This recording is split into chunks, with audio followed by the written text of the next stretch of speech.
Have you ever wondered how the East India Company, a trading firm, ended up ruling India? What was the turning point that led to the British government stepping in to regulate the company's activities? Well, the answers to these fascinating questions lie in the Regulating Act of 1773. The Regulating Act, formerly known as the East India Company Act 1772, was a significant piece of legislation. Passed by the British Parliament, it intended to overhaul the management of the East India Company's rule in India. This act marked the first step towards parliamentary control over the company and centralized administration in India. By 1773, the East India Company was in a severe financial crisis. It was a monopoly trading company in India and the East, with many influential shareholders. Despite its importance, the company was unable to meet its annual commitment of £40,000 to the government since 1768 due to a loss of tea sales to America.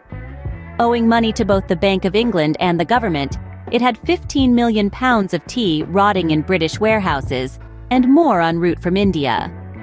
The Regulating Act of 1773, along with the Tea Act of 1773, aimed to reduce this massive amount of tea and help the financially struggling company survive. Passed in June 1773, the Regulating Act was the first parliamentary ratification defining the powers and authority of the East India Company in its Indian possessions. It permitted the company to retain its territorial possessions in India but sought to regulate the activities and functioning of the company. It provided for the appointment of a Governor-General, along with 4 councillors in the presidency of Fort William, jointly called the Governor-General in Council. In essence, the Regulating Act of 1773 was a response to the corruption and mismanagement that had plagued the company's operations in India. It was designed to bring greater control and oversight to its activities. However, it was not a long-term solution to concerns over the company's affairs. Thus, Pitt's India Act was subsequently enacted in 1784 as a more radical reform. So, in a nutshell, the Regulating Act of 1773 marked the beginning of British parliamentary control over the East India Company.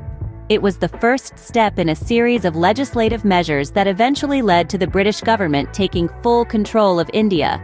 It was an attempt to regulate the company's activities and curb its unchecked powers, paving the way for the eventual colonization of India by the British.